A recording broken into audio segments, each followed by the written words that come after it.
तर मित्रांनो, आजच्या व्हिडिओमध्ये मी तुम्हाला सांगणार आहे इयत्ता 7वी विषय इंग्रजी पॅटच्या पेपरसाठी काही इम्पॉर्टंट क्वेश्चन्स आणि फुल पेपर पॅटर्न. तर मित्रांनो, हा व्हिडिओ इयत्ता 7वीच्या विद्यार्थ्यांसाठी खूप महत्त्वाचा आहे, त्यामुळे व्हिडिओ पूर्ण बघा आणि तसेच आपल्या चॅनलला सबस्क्राईबही करा. तसेच व्हिडिओला लाईक करून आपल्या मित्रांसोबत हा व्हिडिओ शेअरही करा.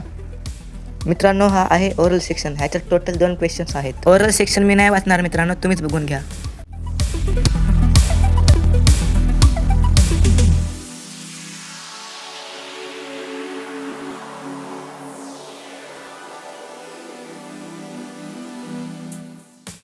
तर मित्रांनो, राईट सेक्शनचा क्वेश्चन नंबर 3 दिला आहे. Read the given passage carefully and do sent activities. तर हा पॅसेज तुम्हाला वाचायचा आहे आणि खालील प्रश्न सोडवायचे आहेत. तर इथे ए दिला आहे, write whether the given statements are true or false. Statement number 1 दिला आहे, pangolins are found in India only. तर हा फॉल्स स्टेटमेंट आहे मित्रांनो. नंबर 2 दिला आहे, the baby pangolin was lazy. तर हा ट्रू आहे मित्रांनो. तर इथे मित्रांनो बी दिला आहे, match the activities of mama and baby pangolin. इथे कॉलम ए मध्ये दिला आहे, baby was lazy. Number 2, mama reminded him. Number 3, baby refuse again.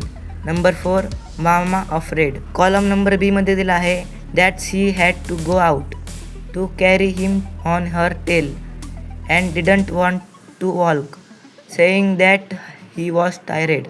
तर इथे क्वेश्चनचे आन्सर दिले आहेत मित्रांनो. नंबर 1चा नंबर 3 आन्सर आहे. नंबर 2चा नंबर 1 आहे. नंबर 3चा नंबर 4 आहे आणि नंबर 4चा नंबर 2 आहे. तर मित्रांनो, इथे सी दिला आहे, ऑपोजिट वर्ड्स आपल्याला लिहायचे आहेत. तर नंबर 1 लूजचा काय येईन मित्रांनो, टाईट येईन. नंबर 2 नॅरोचा विकल येईन आणि नंबर 3 शॉर्टचा लॉंग येईन आणि नंबर 4 पुलचा पुश येईन. तर इथे क्वेश्चन नंबर 4 दिला आहे, read the following extra and do the activities. तर मित्रांनो, तुम्हाला इथे डबल स्टँडर्डची पोयम दिली आहे, ती तुम्ही वाचू शकता. त्या खालील प्रश्न आपल्याला सोडायचे आहेत. ही पूर्ण पोयम एकदा वाचून घ्या मित्रांनो, कारण की तुम्हाला वाचल्यावर परीक्षात सोपं जाईल क्वेश्चन सोडवायला.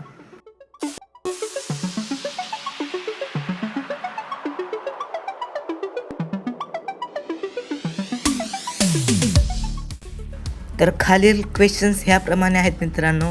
ए दिला आहे, कम्प्लीट द फॉलोइंग. त्यातील 1 आहे, when the child says no to something it is being. तर ह्याचा आन्सर आहे स्टबॉर्न. 2 दिला आहे, when adults do something wrong it's a forgivable error. तर इथे बी दिला आहे मित्रांनो, choose an appropriate theme or message from the alternatives. तर ह्याचा आन्सर आहे मित्रांनो, the correct choice is B. The poem shows how the same behavior is judged differently when done by a child versus and an adult. To your place. Underline word आहे मित्रांनो go. ह्याचा answer आहे मित्रांनो intransitive. Number 2, follow traffic rules. Underline word आहे मित्रांनो follow. हे आहे ट्रान्सिटिव्ह. Question number D आहे मित्रांनो, इथे identify the underline object as direct and indirect in the following sentence. Raghav give me a pencil. Underline words आहेत मित्रांनो, मी, पेन्सिल. डायरेक्ट ऑब्जेक्ट आहे अ पेन्सिल, इनडायरेक्ट ऑब्जेक्ट आहे मी. क्वेश्चन नंबर 7 दिला आहे मित्रांनो, read the following word picture and do as direct. A दिला आहे मित्रांनो, write 1 word related to the classroom. ह्याचे आन्सर आहेत मित्रांनो, student, teacher, pen, bench. B आहे मित्रांनो, write 1 word related to technology. ह्याचे आन्सर आहे मित्रांनो, computer and web. Write the opposite of the word offline. ह्याचा ऑपोजिट वर्ड आहे मित्रांनो ऑनलाईन. नंबर डी दिला आहे मित्रांनो, इथे complete the following word chain of noun by using your on words. Classroom, music, class, suit, text, title. इतर ह्यानंतर question number 8 दिला आहे मित्रांनो, तुम्ही बघू शकता.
आहे.